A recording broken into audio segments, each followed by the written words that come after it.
My name is Sasha Farley, and I have almost 10 years of experience working with leaders and organizations to help improve the ways that they work together. I use my background in psychology, neuroscience, and organization development in order to help leaders recenter on the human side of their organizations. Moving forward, basically, the way that I like to ground the work is I believe that if you go back to the basics and focus on the way that the brain functions, you can better change behaviors and actions because you're taking into account really where those behaviors and actions come from. What that ends up looking like in practice is I help leaders with human-centered leadership development, and I also help in remote and hybrid work practices use some of these techniques to do the necessary behavior and mindset changes so they can shift to be more people first and also find the success that they need. In this new frame of work, we need to be doing new behaviors, and that triggers a lot of different things within the brain. So when we focus on the brain, we can then drive behavior change faster. You're going to see exactly what this means in this session because what I'm about to go through is talking about how uncertainty impacts the brain. And then I'm going to share with you guys some tactics that are based in neuroscience that help you regulate your nervous system so that you can better make decisions and problem solve even if you are in a triggered state and help yourself and your teams and organizations. This session has a number of different places in which we're going to interact. And that is on purpose. I love to hear and understand what you guys are going through. So as we go through this, raise your hand, use the raise hand features to ask questions because I really want to engage with you guys. And yeah, I'll help monitor the time. We only have an hour, but we'll try to do the best we can to dive into this. Before we get started, what I would like to do is make sure that we're talking about the same thing when I talk about uncertainty. Uncertainty is the inability to predict future outcomes due to rapidly changing environments. And uncertainty comes from a lot of different places. It can come from economic and technological changes, social, organizational, team changes, and political changes. We live in a time where we have a bunch of changes that create uncertainty. However, the uncertainty that it creates is somewhat predictable. We know things are changing. We know new technology is coming in, and it's coming at a pace that allows us to sort of regulate. And so it doesn't impact us in an extreme way all the time. However, right now we have a bunch of political changes from the administration and in some other instances, changes that are happening at a rapid pace that is unexpected.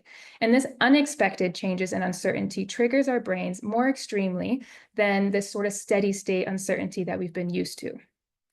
Now, when I say triggers the brain, what exactly do I mean?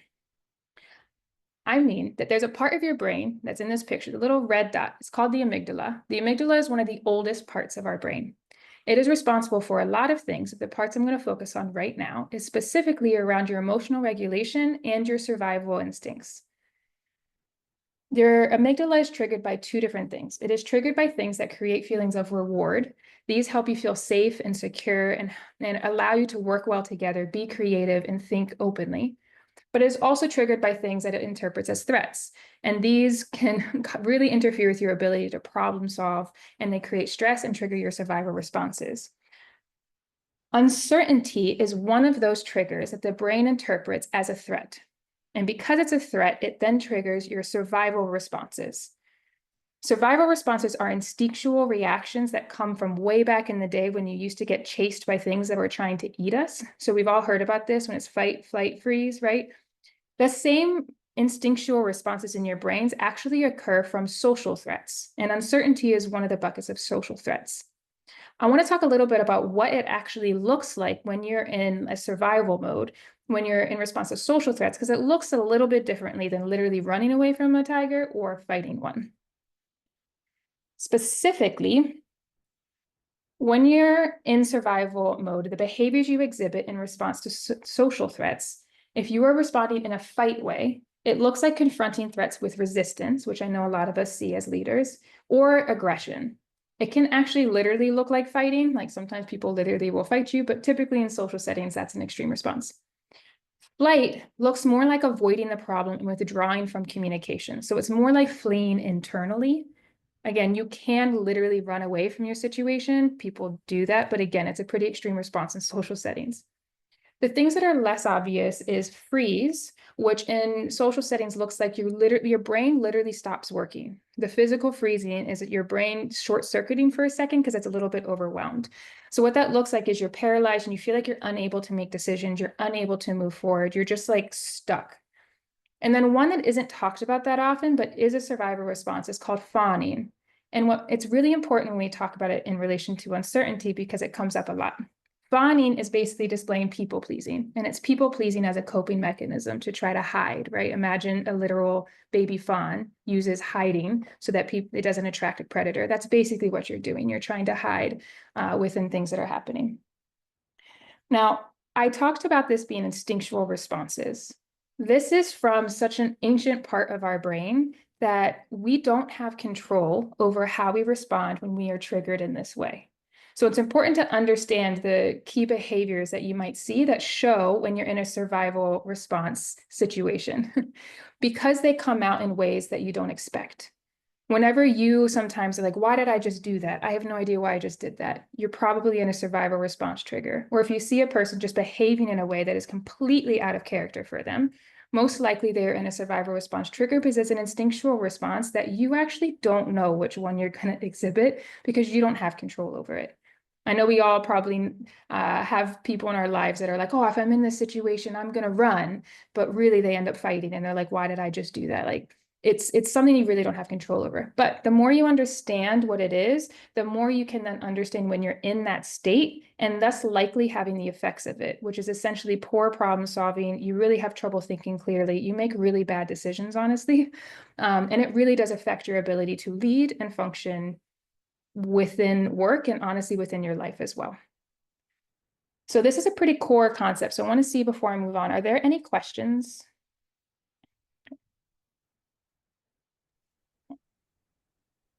Okay. Well, I like seeing the freeze and found. Yeah. I feel like we always put too much emphasis into the fight and flight, and yeah. Yeah, I think they're really important. They're unspoken, but honestly, I think sometimes they're the most confusing when you see people displaying them. So I really think it's important to highlight. So thank you. Okay, so what I want to do now is I want to talk about some practical techniques for what do you do about this, right? I told you it's an instinctual response. I told you you can't really control whether you have it or not. That's helpful, not at all, right? So I'm going to give you some techniques about how you can increase reward stimulation in your brain and then decrease threats, which essentially means when you feel like you're triggered, how do you get yourself back into alignment so you're not in the survival mode? I want to start with you. I want to start with yourself. As they say in planes, right? Put your mask on before you help anybody else. As leaders, you can't help your teams or your organizations if you are in a triggered state. As I mentioned, it affects your decision making. So how are you going to lead teams if you are literally triggered right now, which I know a lot of us are. So I want to go over 3 basic regulation techniques that can help you calm your nervous system down. And then I'll give you some specific examples because some of them can be a little bit broad. The first one is to control the controllable. This is about focusing on things within your influence. When you are in a situation of high uncertainty, it feels like there's chaos all around you, and you have no control over, honestly, most of it.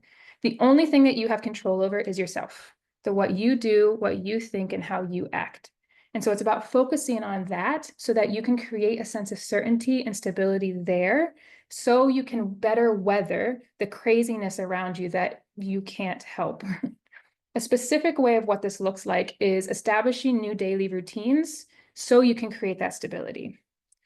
This is true even for people like myself who really don't like routines. When you feel your life kind of going a little bit crazy, if you create a couple simple steps, I have tea every morning, that create this little sense of stability. I know what to expect at these time points. It helps calm your brain down a little bit so it's less in a triggered state. So when it has external triggers from changes in your work, changes, requests, you're better able to handle them because your kind of level starts at a little bit lower. The next one is about creating certainty where you can. Specifically, this is around creating certainty in the future, right? Daily routines are about your now, and creating certainty is about your future. Specifically about how you create high-level plans for what you want to do. A really helpful tactic is creating what-if plans for different scenarios. The best tip I can give you is think about the thing that scares you the most about the uncertainty that's stressing you out. For a lot of people, that's what if I don't have a job tomorrow? It's a pretty terrifying thought. A lot of us don't want to spend time thinking about that. However, when you don't think about it, it still churns that uncertainty in your brain and acts as a constant trigger for your survival responses. But if you set time aside, sit down and say, okay, let me imagine that I am going to lose my job tomorrow. What will I do? Like literally think through, what will I do? Look at your bank accounts, look at the prices of everything, look at whatever you need to do to figure out, if I lose it tomorrow, what am I going to do? And jot it down. Create a plan for yourself of what you would do if that happens. What you will see even as you are doing that activity is you'll start really stressed out. But as you start to put things down on paper, you'll start to see what you need to do so that it won't be that bad of a situation, or you can find the opportunities in it, or you could just live through it. You can make it through and you'll find a way. And these are the things you need to start doing now to help you do that. That helps you create a sense of certainty about the future, even if that future never comes up. I caution you not to do this for every potential thing, just the ones that scare you the most, because it's honestly not the best use of time, because if it doesn't come up, you just spent a bunch of time and energy on something that's not useful. But if it's something that really scares you, that is constantly triggering you, so it is helpful to just take away that trigger and calm yourself down. The next one is it's really important to practice self-care. This looks like a bunch of different things, but most importantly, from the neuroscience side, right? When you're feeling triggered, when you're feeling stressed, when your heart rate's higher, I really recommend that you take a pause and you recenter. There's a lot of science that says doing mindfulness, deep breathing, and journaling will work. I'm not going to go into each of those, but I promise you that they do work. They help trigger different parts of your brain and essentially sort of either short circuit your brain so that you can get out of this loop that you're in, or they help you create objectivity. So they help take what's inside your head and put it outside, which then lets your head freak out a little bit more because it feels like somebody else's problem in a way. It's kind of a really weird phenomenon. What I would like to do now is, I'm pretty sure that when I told you guys to do what if plans and think about the thing that scared you the most about what's happening right now and today, you started to get a little bit stressed and your heart rate started to go a little bit higher. And I didn't have a choice because it's a really important plan. But what I want to do is I want to take a second to show you how fast some of these techniques can happen. So I'm going to ask us to take a brief pause in the middle of your day, and we're going to do a little quick deep breathing exercise. So okay, let's all get settled in our seats. I'm going to ask you to find a comfortable seat wherever you are. And gently close your eyes or soften your gaze. Let your hands rest naturally at your sides. And take a moment to notice your breath. Without changing anything yet, simply observe the rhythm of your inhalation and exhalation.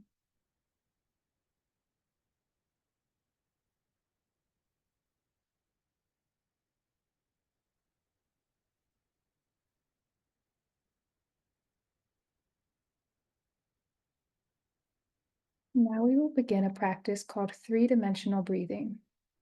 It's a simple yet powerful technique to calm the nervous system and bring clarity to the mind. Begin by breathing deeply, stretching upwards and downwards. Imagine a string is pulling from the top of your head, stretching you up to the ceiling. As you exhale, imagine you're sinking into your seat. As you continue to breathe upwards and downwards, feel the energy that is coursing through you. Feel the energy help expand your vertebrae, make space between each part of your spine.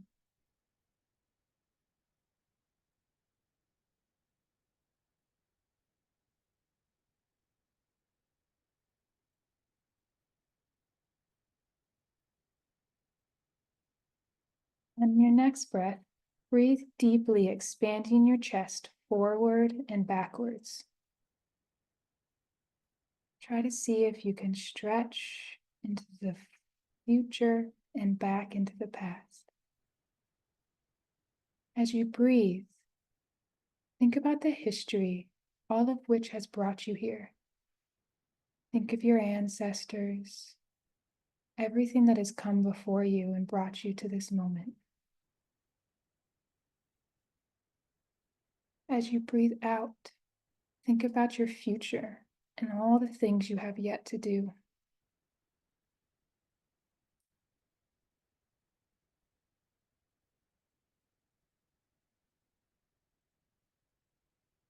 Next, breathe deeply into your side body. Try to expand your chest left and right. As you breathe into your side body, think of the community that surrounds you. Think of your family, your friends, your loved ones, all the people that surround you and support you.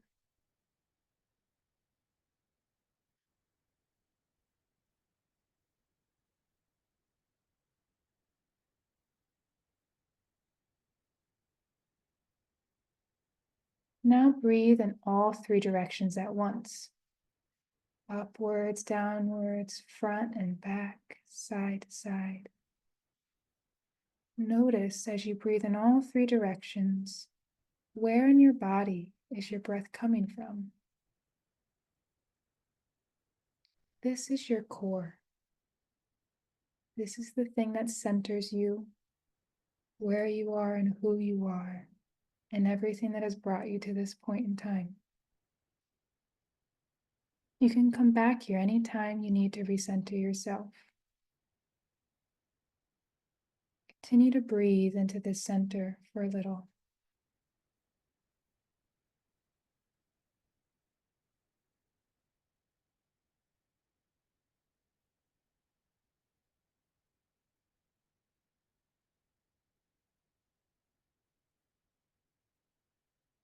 Now allow your breath to return to its natural rhythm. Notice how your body feels. Perhaps it's lighter, calmer, or hopefully more centered. Carry this sense of balance with you as you move forward in your day. Now begin to bring your awareness back to the room. Start to wiggle your toes and your fingers, your neck and your arms. And when you're ready, gently open your eyes. Okay. So, how are you all feeling after that? Very relaxed, and I'd like to go back to bed, but I really liked the imagery of the pulling up and going down. That almost like re-energized me. And then the rest of it was a very low. So it's nice to kind of have the differences between the two. Because the first one's like, okay, centered energy. And the second part for me was like more very relaxed. So for me, slightly different, but I like kind of having the two different ones. Yeah, and I just want to say that was about 5 minutes, a little bit less. And you can already feel a difference in your body, right? So a lot of times when I share these tactics, people have a lot on their plate, and I get the response that there's just not enough time to do these things. And I just want to kind of give you guys a little hint that it doesn't take that much time actually to do some of these deep breathing techniques. You just have to make the time, and it can work actually really effectively. Okay. So now that we're all calm and we're in a place where we can continue to learn, because I didn't want you to leave you in a little triggered state, let's move on to what you guys can do for your teams. The first thing we need to start is by creating the right environment. This is about some culture building techniques that can help you create that space and allow for the types of conversations and energy that is needed for you guys to succeed and respond effectively to uncertainty. The first technique is about strengthening your cultures and your values. Stability in times of high change come from shared purpose, not fixed plans. I think a lot of us know this, but it is especially important to remind ourselves of this when everything feels like it's changing and all of your plans are being thrown out the window. Your purpose is the same, and the way in which you want to do your work, your values, stays the same. So ground there. Practically, what this looks like is if you don't happen to have a mission or values for your team or your organization, I encourage you to take the time now to create it. It can help create a sense of stability within your team when you focus on the why are we doing this and really document it. If you already have one, maybe dust it off and refer to it a little bit more often and really start grounding yourself much more regularly in what it is. And if you continue to refer to it on a regular basis, like a lot of teams are trying to do these days, I want you to encourage to keep doing it even when you feel like you don't have time. This is actually really important when you're trying to make decisions. Ground yourself in what we are trying to do as we respond to these things. The other one is developing psychological safety. This is always needed, but specifically what I mean in relation to uncertainty is encouraging idea sharing without fear of judgment. When your brain is responding to uncertainty specifically, it has a tendency to protect itself a little bit more when you're in that survival state. So as we saw with the fight, flight, freeze, fawn, you might not actually be wanting to contribute out loud as much because it might draw attention to you and your natural survival instincts start to hide away. So it's important during this time that you encourage and find new ways for people to feel safe sharing ideas, even if they are scared to do so.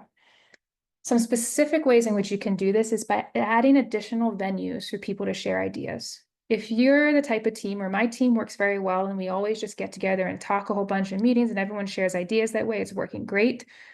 You might want to introduce some other methods to use some written methods of communication or have some private one-on-one sessions so people can maybe share what they're feeling in more private conversations. Same thing as if you normally use a bunch of writing, maybe now's a good time to create meetings where you can talk and have free conversation flow. Basically introduce some new avenues, which can then help people who are feeling uncomfortable in whatever situations to share their ideas. The next one is open communication. Specifically, when I'm talking about uncertainty, I am talking about acknowledging the uncertainty openly and frequently. And it feels a little bit weird, but it is very important. What this actually looks like is literally naming the uncertainty, and doing that makes it concrete. So say you're going through something, you're like, hey, we don't know if this team is going to exist in the next 6 months because the organization is making a couple of changes and we're reorganizing. I know this. You say that even if you don't know the solution for it. When you say it, it creates it and makes it concrete, and you can have a discussion about what that feels like, how it's impacting people, and it takes it from this nebulous concept, right? Uncertainty is about the unknown, right? So if you're not talking about it, it has this life of its own. It becomes this monster in the back of your head. When you talk about it, it brings it into daylight and makes it a little bit less scary because everybody knows it, and you start to realize that you're not alone in your experiences. With that, I would like to ask one of you guys if you'd be willing to come on camera and come off mute and talk for a little bit, share with the rest of us a uncertainty that you're currently dealing with. Ask you to be a little vulnerable here. Well, I'm a federal employee, so there's a lot that it has happened and can happen in the next few months. So just for myself personally, just looking at, mapping out different pathways, if-then statements, or what ifs, as you said. So for my team, talking as openly as possible. As a supervisor, there are certain things I cannot say. And so, but trying to be as transparent as possible with space for sharing how people are doing, strategizing. Yesterday we had a team meeting and we had a, return to in-person work. So what do we need to do what do we need to think about as we prep to go back? What advice do you have for each other? So that was good. But yeah, there's a lot of uncertainty still that we're not sure where we're going yet. So, which is what we call it, uncertainty. You guys are living in constant uncertainty, that's for sure. Mm-hmm. And how are you feeling? And how is that impacting you personally? I'm okay. I think over the weekend it was quite like, I think you said it at the very beginning.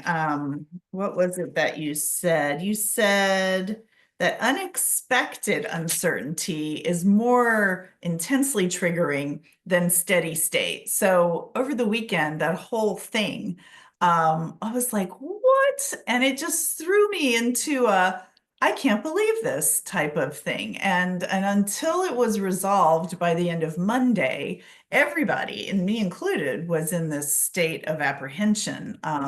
But once that passed, I mean, we still have all this other uncertainty, and I'm just much more of a steady state, even though nothing's been resolved. And we're just going to keep working. So forge ahead. But so that was interesting that you said that, because that's exactly what happened. Yeah, and it's very true, right? It's anytime you can expect something, even if it is a change, it's not really uncertain, right? So Because you're anticipating it, right? yeah. Can anybody else relate to that? The feeling of like anticipation and overwhelm and like, what am I supposed to do in response to something and it comes up?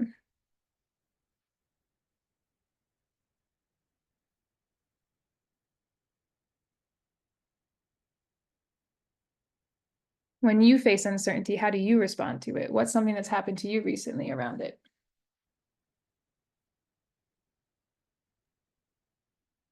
Me, it's the controllables. I do professional coaching as well, and that's always the number one thing that I use that too. I use the if then and control the controllables. So like, what can I do? What can I focus on? Keep my head there. Like, it's when I tell people I like change, I don't like transitions. So like, I went through a big change transition back in October. And so it's like, just get it done, just get it done, just get it done, just get it done. Right. Let me start my new normal, but that transition, that uncertainty, things I can't control, decisions that are out of my hands. So that I try to go, okay, what's the most likely? If what most likely happens, then what can I do? If what's the least likely, then what can I do? And like kind of everything in between. So like when it does happen, I'm like ready to act. But while I'm doing that, just focusing on what I can control. So I kind of mix those two topics together. Yeah. And that's a good add. All the things that I shared for you to help yourself personally, you can also share with your teams and people to help them deal with it personally, right? They're all individual tactics that you can use, and you can technically apply them at group levels as well and within your teams. They're all connected since we are all people in the same, just coming together and trying to work together. I want to move on to the last set of tactics that I'm going to talk about, and then I'm going to let us do a little activity. The next thing you need to think about after you create the space is how do you adapt your execution in times of uncertainty, right? Even with all of this going on, I can be really zen as a leader and I can tell us what our shared purpose are. But really the impact comes in the day-to-day, how it impacts how we move in the day-to-day and how we make decisions and work as a team.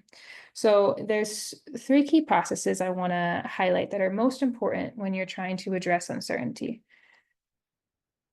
To help yourself adapt quickly, it's really important to build in agile decision-making processes, and specifically to build them in ways where your team is able to use them to respond with shifting priorities. You will be overwhelmed as a leader when you're in a high change environment.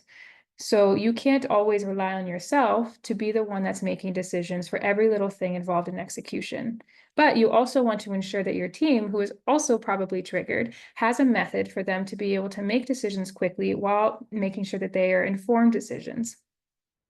A specific tactic that I love to use is called the OODA loop. Essentially, what this means is it's a decision process that requires you to go through each of the steps. You start with observing, which is literally observing what's going on around you. What is the thing that is making you do the change? What are you trying to achieve? What's happening around you? And then orient yourself. So orient on how this impacts what you're trying to do. So this is what's happening. How does this impact what I'm trying to do? And then once you have all the information, you decide how you want to move forward, and then you do the thing that you decided to do.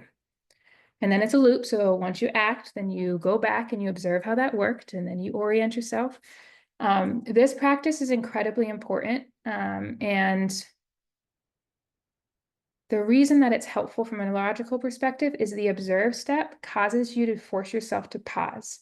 Remember how I said in the beginning that When you're in the survival mode, you are not making good decisions. And that is incredibly problematic when you are leaders or in teams when you are trying to make fast decisions. The OODA loop is designed to be used in military uses it and pilots use it. They use it in really fast scenarios. Like a plane hits the windshield on a plane and they need to figure out quickly, do I need to do anything? Is anything broken so we don't fall out of the sky? It's obviously not going to take them a really long time to do that. So this loop can happen really quickly.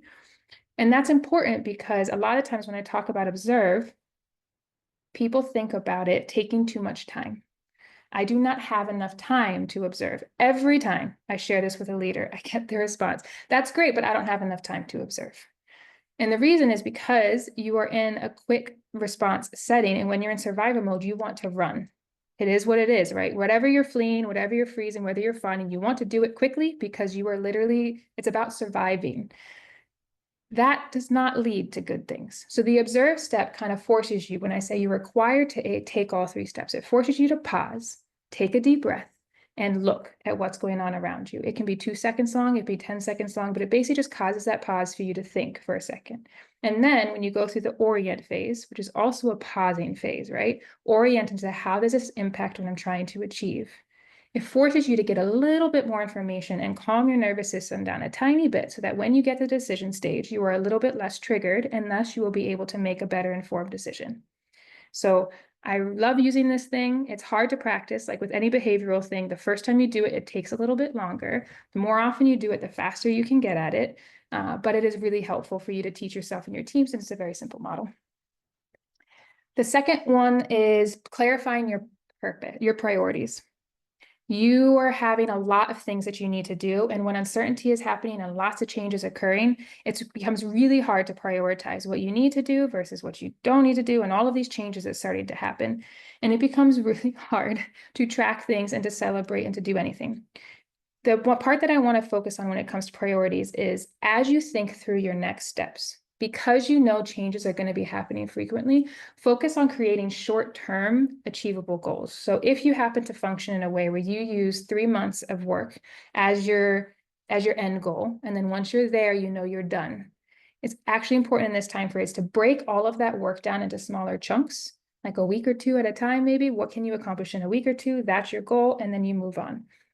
The reason for that is because it allows you to do something that is important for your regulating your nervous system. And that is, it allows you to celebrate and put rewards into that system. Remember, way back in the beginning, I talked about how your amygdala gets triggered by rewards and threats.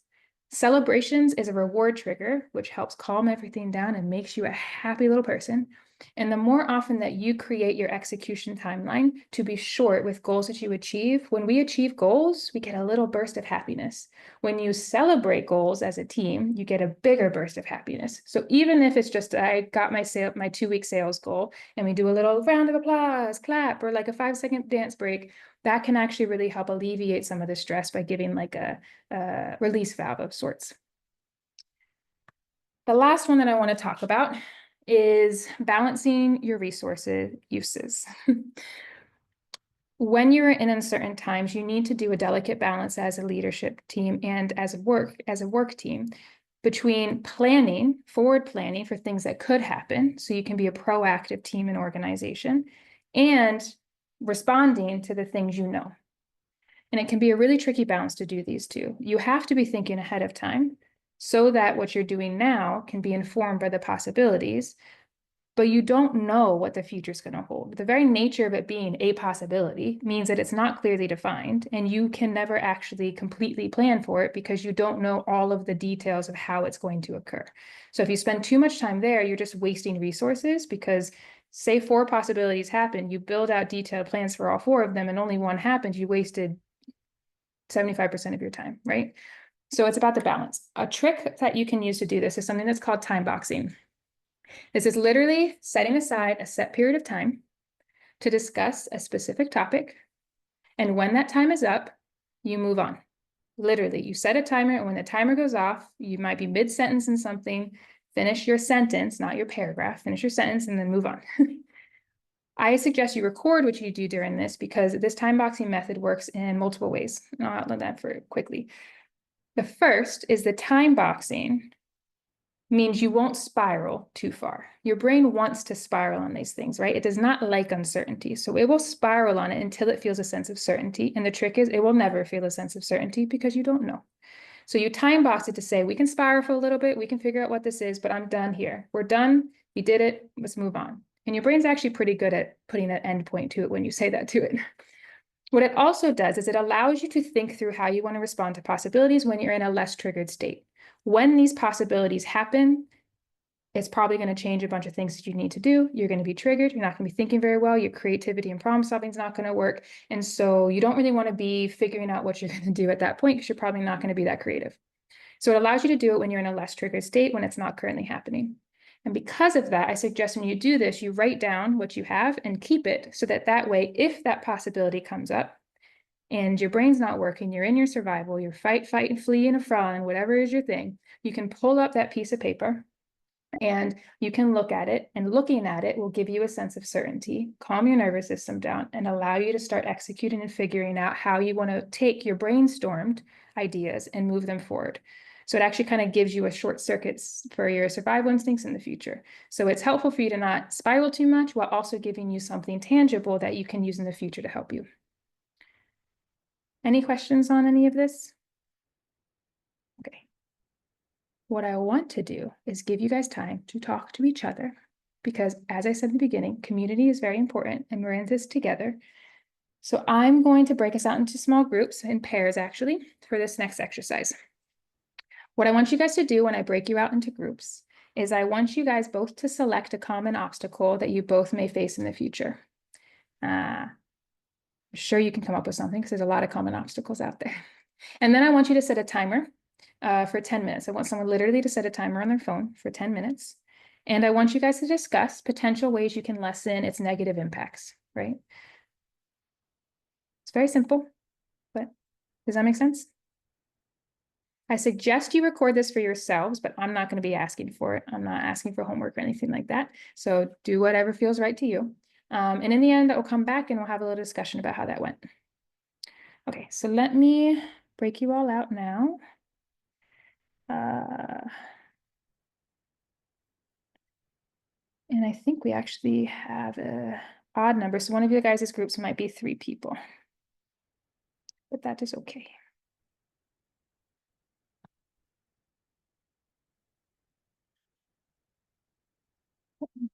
Eh. There we go. Actually, you guys are an even number. It will be 2 people each. Okay, I'm going to open the rooms now and join back in a second.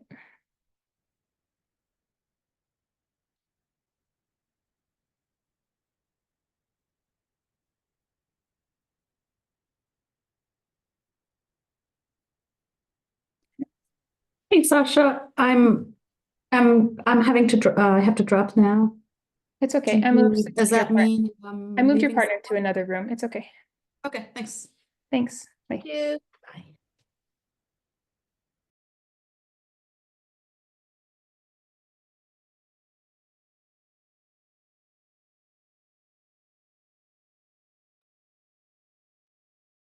Hello. Thanks for coming back. I'm giving the rest of them the last little minute. They always tend to choose it and then just pull them out back. So one thing I like about virtual facilitation is when you're in person, you're like, can we come back together? And they'll eventually come, but in the breakout room, get yanked back.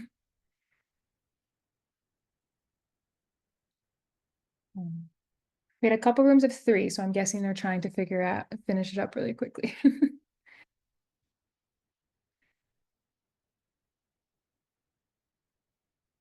Does anybody want to share how that was for you, how the experience was? Really good, thank you.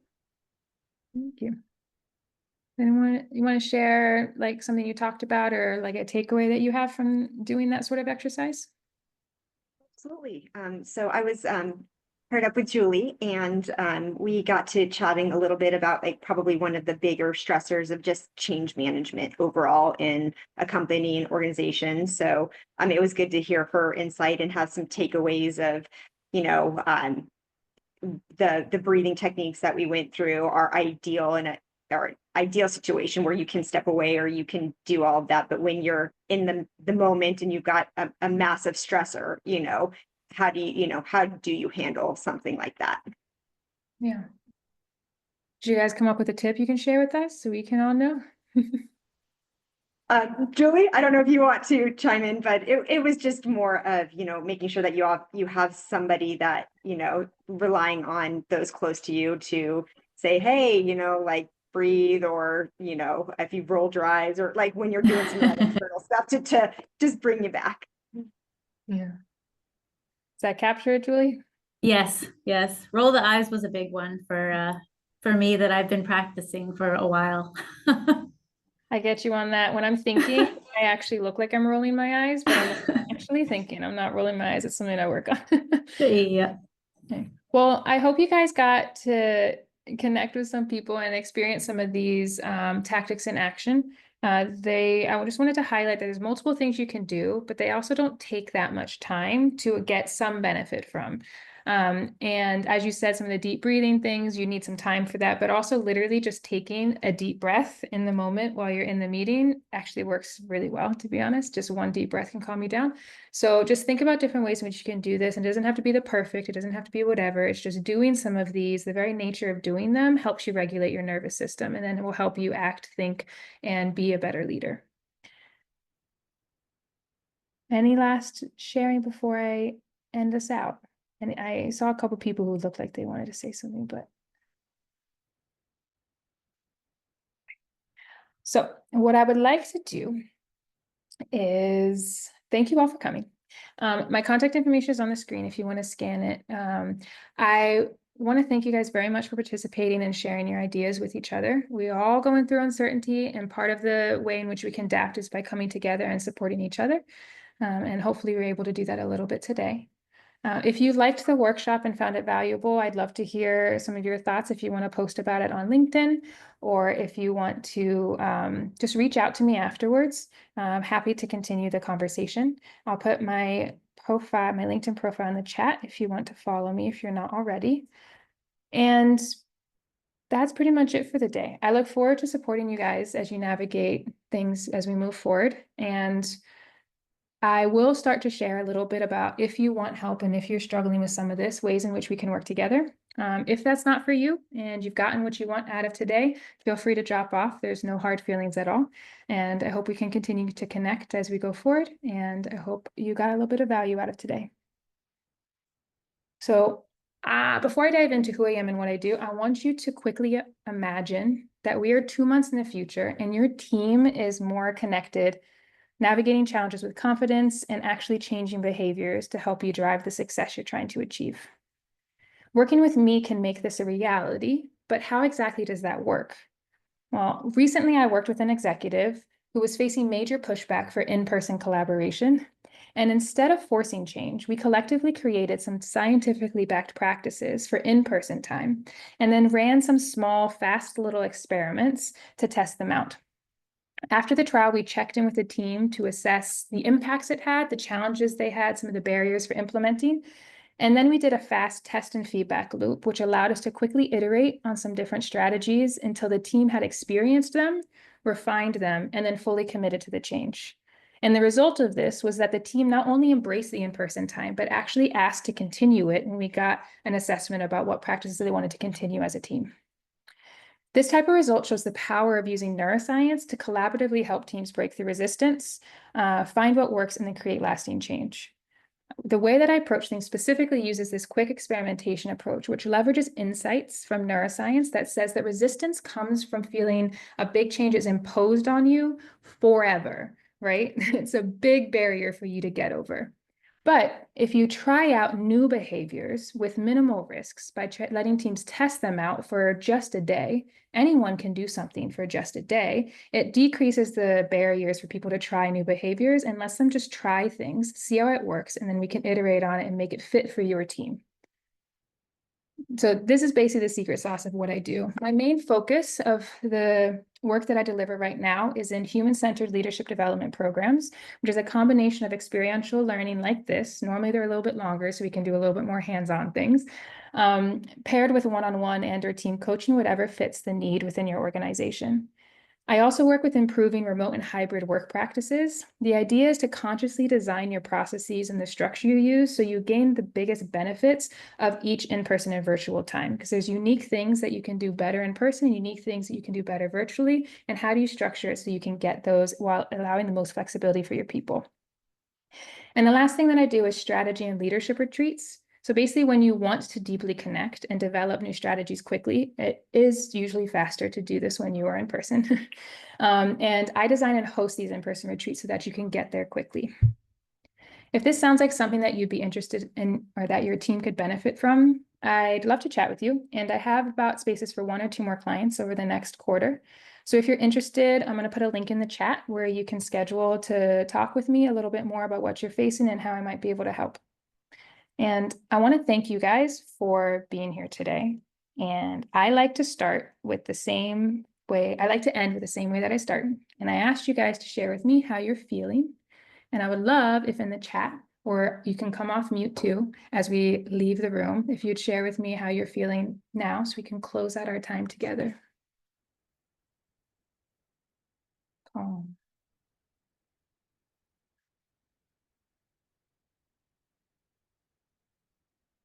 Much calmer, energized, optimistic, more relaxed, enlightened, prepared, invigorated. These are all great words. This makes me happy. Thank you. Okay.